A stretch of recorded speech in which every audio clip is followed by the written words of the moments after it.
Hi everyone, ನಮಸ್ಕಾರ ಎಲ್ಲರಿಗೂ. ಇವತ್ತು ನಾವು ನಮ್ಮ ತುಳುನಾಡಿನ ಒಂದು ಫೇಮಸ್ ರೆಸಿಪಿ ಮರುವೈ ಪುಂಡಿ ಗಸಿ ಅಥವಾ ಕುಬೆ ಮುಟ್ಲಿ ಅಂತ ನಾವು ಹೇಳ್ತೇವೆ.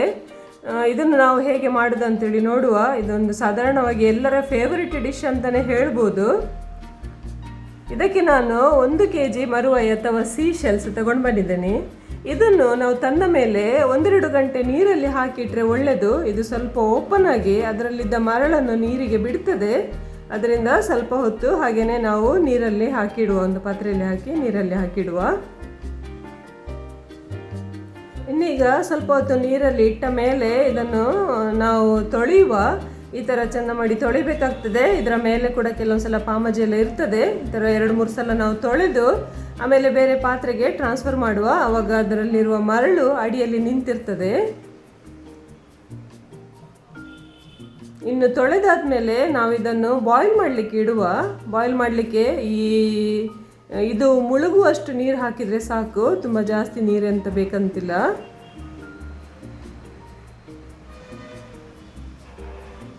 ಇನ್ನು ನಾವು ಇದನ್ನು ಬಾಯ್ಲ್ ಆಗಲಿಕ್ಕೆ ಇಡುವ. ಈಗ ಬಾಯ್ಲ್ ಆಗುವಾಗ ನೋಡಿ ಈ ಥರ ಫ್ರಾತಿ ಆಗಿರ್ತದೆ. ಅದೇ ಥರ ಇದು ಓಪನ್ ಆಗ್ತದೆ. ಸೊ ಸ್ವಲ್ಪ ಹೊತ್ತು ಇದು ಬಾಯ್ಲ್ ಆದ ನಂತರ ಇದನ್ನು ಗ್ಯಾಸ್ ಆಫ್ ಮಾಡುವ, ತಣ್ಣಗಾಗಲಿಕ್ಕೆ ಬಿಡುವ. ಆಮೇಲೆ ಇದನ್ನು ಕ್ಲೀನ್ ಮಾಡಬೇಕು. ನೋಡಿ ಈ ಥರ ಶೆಲ್ಸ್ ಓಪನ್ ಆಗ್ತದೆ ಬಾಯ್ಲ್ ಆದಾಗ. ಈಗ ತಣ್ಣಗಾಗಿದೆ. ಇದು ಹೇಗೆ ಕ್ಲೀನ್ ಮಾಡೋದು ಅಂತೇಳಿ ನೋಡುವ. ಈ ಸೀಶೆಲ್ಸ್ ನೋಡಿ, ಒಂದು ಸೈಡಲ್ಲಿ ಮಾಂಸ ಇರ್ತದೆ, ಒಂದು ಸೈಡಲ್ಲಿ ಖಾಲಿ ಇರ್ತದೆ. ಸೊ ನಾವು ಈ ಮಾಂಸ ಇರುವ ಇದನ್ನು ಕಟ್ ಮಾಡಿ ಒಂದು ಸೈಡ್ ಮಾತ್ರ ಇಟ್ಟರೆ ಸಾಕು, 2 ಸೈಡ್ ಕೂಡ ಬೇಡ. ಆದ್ದರಿಂದ ಅದು ಕೂಡ ನಾನು ಕೆಲವು ಮಾತ್ರ ಈ ಥರ ಇಡ್ತಾ ಇದ್ದೇನೆ ಶೆಲ್ಸ್.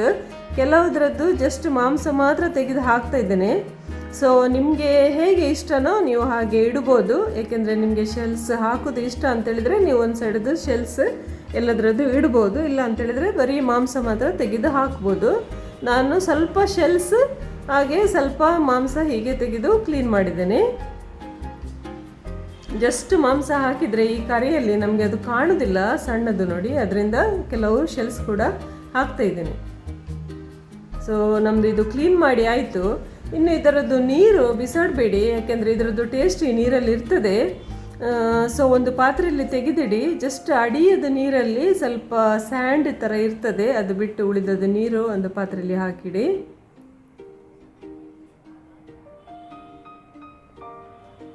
ಈಗ ನಾವು ಈ ಕ್ಲೀನ್ ಮಾಡಿದ ಸೀಶೆಲ್ಸ್ ಅದರಲ್ಲಿ ಹಾಕಿಡುವ.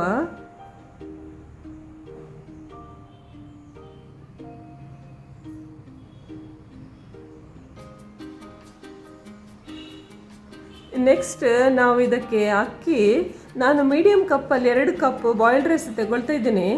ಇದು ಬಾಯ್ಲ್ಡ್ ರೈಸೇ ಬೇಕಂತಿಲ್ಲ, 1 ಕಪ್ ಬಾಯ್ಲ್ಡ್ ರೈಸ್, ಅದೇ ಥರ 1 ಕಪ್ ದೋಸೆ ರೈಸ್ ಕೂಡ ನಾವು ತಗೊಳ್ಬೋದು. ನಾನು 2 ಕಪ್ ಬಾಯ್ಲ್ಡ್ ರೈಸ್ ತಗೊಂಡಿದ್ದೀನಿ. ಇನ್ನು ಇದು ರೈಸನ್ನು ನಾವು ಚೆಂದ ಮಾಡಿ ನೀರಲ್ಲಿ 2-3 ಸಲ ತೊಳೆದು ಒಂದು ಅಟ್ಲೀಸ್ಟ್ 6 ಗಂಟೆಗಳ ಕಾಲ ಆದರೂ ನಾವು ನೆನೆಸಿಡಬೇಕಾಗ್ತದೆ. ಇನ್ನು ಇದು ಅಕ್ಕಿ 6 ಗಂಟೆ ಆಯಿತು ನೆನೆಸಲಿಕ್ಕೆ ಹಾಕಿ. ಇನ್ನು ಇದನ್ನು ಕಡಿಯುವ, ದಪ್ಪವಾಗಿ ಕಡಿಬೇಕು. ಇದು ಗ್ರೈಂಡರಲ್ಲಿ ಕಡಿಯೋದಾದರೆ ಸ್ವಲ್ಪ ಈಸಿ ಆಗ್ತದೆ, ಮಿಕ್ಸಿಯಲ್ಲಿ ಸ್ವಲ್ಪ ಕಷ್ಟ. ಆದರೆ ಕ್ವಾಂಟಿಟಿ ಸ್ವಲ್ಪ ಇರೋದರಿಂದ ಸ್ವಲ್ಪನೇ ನಾನು ಮಿಕ್ಸಿಗೆ ಹಾಕಿ ಮಿಕ್ಸಿಯಲ್ಲಿ ಕಡಿತಾ ಇದ್ದೇನೆ. ಕಡಿಯುವಾಗ ಈ ಅಕ್ಕಿ ಜೊತೆ ಸ್ವಲ್ಪ ತೆಂಗಿನಕಾಯಿ ತುರಿ ಕೂಡ ಸೇರಿಸಿ ಕಡಿದರೆ ಈ ಹಿಟ್ಟಲ್ಲಿ ಒಂದು ಒಳ್ಳೆ ಟೇಸ್ಟ್ ಬರ್ತದೆ. ಅದರಿಂದ ಈ ಪುಂಡಿ ಕೂಡ ನಾವು ಮಾಡುವಂಥದ್ದು ಟೇಸ್ಟಿಯಾಗಿರ್ತದೆ. ಇದು ಆಪ್ಷನಲ್.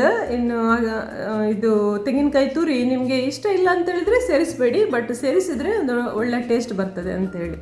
ರುಚಿಗೆ ಅನುಸಾರ ನಾವು ಉಪ್ಪನ್ನು ಸೇರಿಸಿ ಇದನ್ನು ದಪ್ಪನೇ ಕಡಿಬೇಕು. ನೋಡಿ ಈ ಥರ ದಪ್ಪವಾಗಿ ಕಡಿಬೇಕು. ಇನ್ ಕೇಸ್ ತೆಳುವಾದರೆ ಸ್ವಲ್ಪ ಹಿಟ್ಟನ್ನು ಬಿಸಿ ಮಾಡಿ ಪಾತ್ರೆಯಲ್ಲಿ ಅದನ್ನು ಪುಂಡಿ ಮಾಡಲಿಕ್ಕೆ ನಮಗೆ ಎಷ್ಟು ತಿಕ್ನೆಸ್ ಬೇಕು ನೋಡಿ ಹಾಗೆ ಆ ತಿಕ್ನೆಸ್ಗೆ ತರಬೇಕಾಗ್ತದೆ. ಸೊ ನಮ್ಮದು ಹಿಟ್ಟು ಕಡಿದು ರೆಡಿ ಆಗಿದೆ. ಇನ್ನು ಪುಂಡಿ ಮಾಡುವ.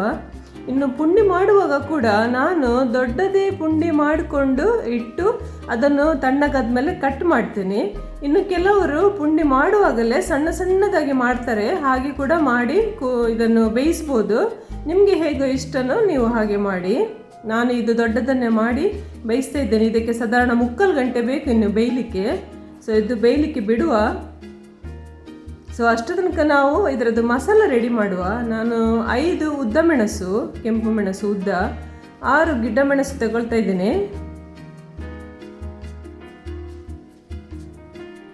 ಇನ್ನು ಇದಕ್ಕೆ 3 ಟೀ ಸ್ಪೂನ್ ಅಷ್ಟು ಕೊತ್ತಂಬರಿ ಬೀಜ, ಕೊರಿಯಾಂಡರ್ ಸೀಡ್ಸ್, 1 ಟೀ ಸ್ಪೂನು ಜೀರಿಗೆ, ಅರ್ಧ ಟೀ ಸ್ಪೂನ್ ಅಷ್ಟು ಬಡಿಶೆಪ್, ಅರ್ಧ ಟೀ ಸ್ಪೂನ್ ಅಷ್ಟು ಸಾಸಿವೆ, ಇದು ಗ್ಯಾಸ್ಟ್ರಿಕ್ಕಿಗೆ ಒಳ್ಳೆಯದು. ಆಮೇಲೆ ಇದು ಪೆಪ್ಪರ್ ನಾನು 1/4 ಟೀ ಸ್ಪೂನ್ ತಗೊಂಡಿದ್ದೇನೆ. ನಿಮಗೆ ಸ್ವಲ್ಪ ಖಾರ ಬೇಕಂತ ಹೇಳಿದರೆ ಅರ್ಧ ಟೀ ಸ್ಪೂನ್ ಹಾಕ್ಬೋದು. ಇನ್ನು 1/4 ಟೀ ಸ್ಪೂನ್ ಮೆಂತೆ ಕೂಡ ಹಾಕ್ತಾ ಇದ್ದೀನಿ. ಇವುಗಳನ್ನೆಲ್ಲ ನಾವು ರೋಸ್ಟ್ ಮಾಡಬೇಕು. ಇದರ ಜೊತೆಗೆ 6ರಿಂದ 8 ಕಾಳು ಗಾರ್ಲಿಕ್, ಬೆಳ್ಳುಳ್ಳಿ, ಮತ್ತು 1 ಮೀಡಿಯಮು ಈರುಳ್ಳಿ. ಈಗ ಇದನ್ನು ನಾವು ಸ್ಪೈಸಸನ್ನು ನಾವು ರೋಸ್ಟ್ ಮಾಡುವ. ಒಂದು ಪಾತ್ರೆಯಲ್ಲಿ ತೆಂಗಿನೆಣ್ಣೆ ತಗೊಳ್ತಿದ್ದೇನೆ. ಇದಕ್ಕೆ ನಾವು ಫಸ್ಟ್ ಮೆಣಸು ಸೇರಿಸುವ. ಮೆಣಸು ಸ್ವಲ್ಪ ಫ್ರೈ ಆದಮೇಲೆ, ರೋಸ್ಟ್ ಆದಮೇಲೆ ಇದಕ್ಕೆ ಉಳಿದ ಸ್ಪೈಸಸನ್ನು ಸೇರಿಸಿದರೆ ಆಯಿತು. ಇನ್ನಿದು ಮೆಣಸು ಉಬ್ಬಲಿಕ್ಕೆ ಸ್ಟಾರ್ಟ್ ಆಗುವಾಗ ನಾವು ಉಳಿದ ಸ್ಪೈಸಸನ್ನು ಒಟ್ಟಿಗೆ ಸೇರಿಸುವ. ಇವುಗಳನ್ನೆಲ್ಲ ಒಟ್ಟಿಗೆ ರೋಸ್ಟ್ ಮಾಡುವ. ಇದರಲ್ಲಿ ಸಾಸಿವೆ ಸಿಡಿಲಿಕ್ಕೆ ಸ್ಟಾರ್ಟ್ ಆಗ್ತದೆ, ಅಷ್ಟು ತನಕ ರೋಸ್ಟ್ ಮಾಡಿದರೆ ಸಾಕು. ಆಮೇಲೆ ತಣ್ಣಗಾಗಲಿಕ್ಕೆ ಒಂದು ಪಾತ್ರೆಗೆ ಟ್ರಾನ್ಸ್ಫರ್ ಮಾಡುವ.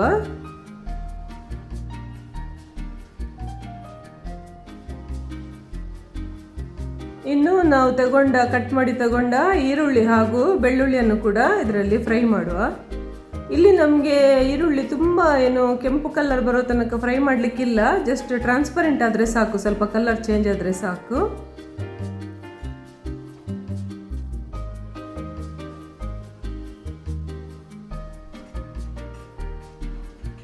ನೋಡಿ, ಸ್ವಲ್ಪ ಕಲರ್ ಚೇಂಜ್ ಆಗಿದೆ. ಇನ್ನು ಈ ಮಸಾಲೆ ಎಲ್ಲ ತಣ್ಣಗಾದ್ಮೇಲೆ ಮಿಕ್ಸಿಗೆ ಸೇರಿಸುವ. ಇದು ಒಳ್ಳೆ ಫೈನ್ ಗ್ರೈಂಡ್ ಮಾಡಬೇಕು. ಇದಕ್ಕೆ ಮೀಡಿಯಮ್ ಕಪ್ಪಲ್ಲಿ 1 ಕಪ್ ತೆಂಗಿನಕಾಯಿ ತುರಿ, 1/4 ಟೀ ಸ್ಪೂನು ಅರಿಶಿನ ಪೌಡರ್, ಮತ್ತು 1 ಸಣ್ಣ ತುಂಡು ಹುಳಿ. ಸೊ ಇವುಗಳನ್ನೆಲ್ಲ ಸೇರಿಸಿ ಒಳ್ಳೆ ಗ್ರೈಂಡ್ ಮಾಡುವ. ನೋಡಿ, ನಮ್ಮದು ಇದು ಒಳ್ಳೆ ಪೇಸ್ಟ್ ಆದರೆ ಈ ಕರಿ ಒಳ್ಳೆ ಟೇಸ್ಟಿ ಇರ್ತದೆ ಆಯಿತಾ. ನೋಡಿ, ಕಲರ್ ಕೂಡ ನೋಡಿ, ಮೆಣಸು ಉದ್ದ ಮೆಣಸೆಲ್ಲ ಜಾಸ್ತಿ ಹಾಕಿದರೆ ಡಾರ್ಕ್ ಬರ್ತದೆ ಕಲರ್.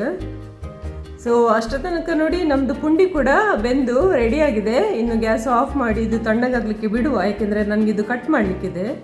ಅಷ್ಟು ತನಕ ನಾವು ಒಂದು ಪಾತ್ರೆಯಲ್ಲಿ ಇದು ಕರಿ ಮಾಡಲಿಕ್ಕೆ ರೆಡಿ ಮಾಡುವ. ಒಂದು ಪಾತ್ರೆಯಲ್ಲಿ ತೆಂಗಿನೆಣ್ಣೆ ತಗೊಂಡು ಅದಕ್ಕೆ ನಾನು ಕಟ್ ಮಾಡಿ ಇಟ್ಟಿರುವ ಮೀಡಿಯಮ್ ಸೈಜದ್ದು ಈರುಳ್ಳಿ 2, ಆಮೇಲೆ ಕರಿಪತ್ತ, ಬೇಸೊಪ್ಪು ಹಾಕಿ ಫ್ರೈ ಮಾಡ್ತಿದ್ದೀನಿ. ಇದು ಮಾತ್ರ ಈರುಳ್ಳಿ ಒಳ್ಳೆ ಫ್ರೈ ಆಗಬೇಕು, ಸ್ವಲ್ಪ ಕೆಂಪಾಗೋ ತನಕ ಫ್ರೈ ಆಗಬೇಕು. ಇದಕ್ಕೆ ನಾನು ತುಪ್ಪ, ಗೀ ಸೇರಿಸ್ತಾ ಇದ್ದೇನೆ, ಹಾಗೆಯೇ ಉಪ್ಪು ಸೇರಿಸ್ತಾ ಇದ್ದೀನಿ. ಇದು ತುಪ್ಪ ಸೇರಿಸಿದರೆ ಇದಕ್ಕೆ ಒಳ್ಳೆ ಟೇಸ್ಟ್ ಬರ್ತದೆ. ಅದೇ ಥರ ತುಪ್ಪ ನಮಗೆ ಹೆಲ್ತಿಗೆ ಕೂಡ ಒಳ್ಳೆಯದು. ಅದರಿಂದ ಇದು ತುಪ್ಪ ಹಾಕಿ ಫ್ರೈ ಮಾಡ್ತಿದ್ದೇನೆ. ನೋಡಿ, ಇದಕ್ಕೆ ಈರುಳ್ಳಿ ಕೆಂಪಾಗೋ ತನಕ ನಾವು ಫ್ರೈ ಮಾಡುವ. ಆಮೇಲೆ ನಾವು ಕಡಿದಿಟ್ಟಿರುವ ಮಸಾಲವನ್ನು ಇದಕ್ಕೆ ಸೇರಿಸುವ. ಆದರೆ ಈಗ ನೀರು ಹಾಕಲಿಕ್ಕಿಲ್ಲ. ಈ ಮಿಕ್ಸ್ಚರ್ ಒಟ್ಟಿಗೆ ಈ ಮಸಾಲ ಸ್ವಲ್ಪ ಹೊತ್ತು ಹೀಗೇ ಸ್ವಲ್ಪ ಫ್ರೈ ಆಗಬೇಕು. ಬಾಯ್ಲ್ ಬರಲಿಕ್ಕೆ ಅದು ನಮಗೆ ಕಾಣ್ತದೆ ನೋಡಿ, ಅಷ್ಟು ತನಕ ಇದರಲ್ಲಿ ಫ್ರೈ ಆಗಲಿ. ನೋಡಿ, ಹೀಗೆ ಇದರಲ್ಲಿ ಸ್ವಲ್ಪ ಅಂದರೆ ಈ ಮಸಾಲ ಹಾಕಿ ಫ್ರೈ ಆಗುವಾಗ ಸ್ವಲ್ಪ ಶೈನಿಂಗ್ ಕಾಣಲಿಕ್ಕೆ ಸ್ಟಾರ್ಟ್ ಆಗ್ತದೆ. ಅಷ್ಟು ತನಕ ನಾವು ಫ್ರೈ ಮಾಡಬೇಕು.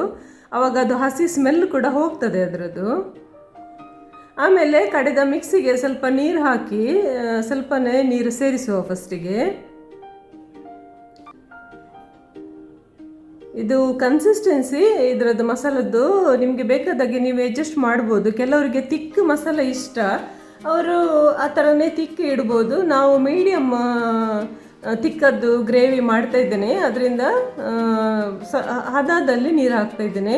ಇನ್ನು ನೀವು ಪ್ಲೇನ್ ನೀರು ಹಾಕಲಿಕ್ಕೆ ಹೋಗಬೇಡಿ. ನಾವು ನೋಡಿ ಕ್ಲೀನ್ ಮಾಡಿ ಇಟ್ಟಿರುವ ಈ ಮರುವೆಯಲ್ಲಿ ನಾವು ಆ ಪಾತ್ರೆಯಲ್ಲಿ ನೀರು ಇಟ್ಟಿದ್ದೇವೆ ನೋಡಿ, ಫಸ್ಟ್ ಅದನ್ನು ಸೇರಿಸಿ.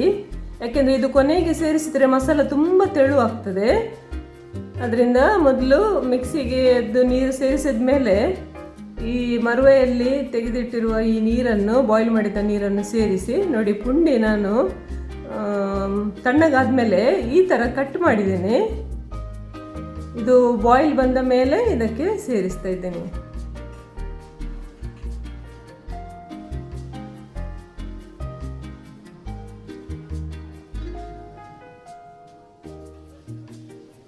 ಹಾಗೆಯೇ ಈ ಸೀಶೆಲ್ಸ್ ಸೇರಿಸುವ, ಮರವ ಇದಕ್ಕೆ ಸೇರಿಸುವ.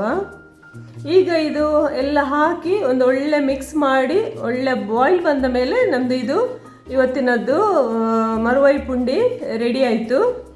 ಸೊ ಇದೊಂದು ಎಲ್ಲರ ಫೇವರಿಟ್ ಡಿಶ್ ಅಂತಲೇ ಹೇಳ್ಬೋದು. ಎಸ್ಪೆಷಲಿ ಈ ತುಳುನಾಡಲ್ಲಿ ಇದು ನಮ್ಮದು ಒಂದು ಫೇವರಿಟ್ ಡಿಶ್. ಸೊ ಈಸಿಯಾಗಿ ನಾವು ಮನೆಯಲ್ಲಿ ಇದನ್ನು ಪ್ರಿಪೇರ್ ಮಾಡ್ಬೋದು. ಇದು ನಿಮಗೆ ಕೂಡ ಇಷ್ಟ ಆಯಿತು ಅಂದ್ಕೊಳ್ತೀನಿ. ಸೊ ನಮ್ಮ ಮರುವೈ ಪುಂಡಿ ಗಸಿ ರೆಡಿ ಆಗಿದೆ. ನೀವು ಕೂಡ ತಿನ್ನಲಿಕ್ಕೆ ಬನ್ನಿ. ಹಾಗೆಯೇ ನೀವು ಮನೆಯಲ್ಲಿ ಇದು ಪ್ರಿಪೇರ್ ಮಾಡಿ ಹೇಗೆ ಆಗಿದೆ ಅಂತೇಳಿ ನನಗೆ ಕೂಡ ಹೇಳಿ. ಇವತ್ತಿನ ಒಂದು ಒಳ್ಳೆಯ ರೆಸಿಪಿ ನಾನು ನಿಮ್ಮ ಜೊತೆಗೆ ಶೇರ್ ಮಾಡಿದ್ದೇನೆ. ನಿಮಗೆ ಇದು ಇಷ್ಟ ಆಗ್ಬೋದು ಅಂದ್ಕೊಳ್ತೇನೆ. ವಿಡಿಯೋವನ್ನು ಲೈಕ್ ಮಾಡಿ, ನಿಮ್ಮ ಬೇರೆಯವರಿಗೂ ಶೇರ್ ಮಾಡಿ ಹಾಗೂ ಈ ಚಾನಲನ್ನು ಸಬ್ಸ್ಕ್ರೈಬ್ ಮಾಡಿ. Thank you so much.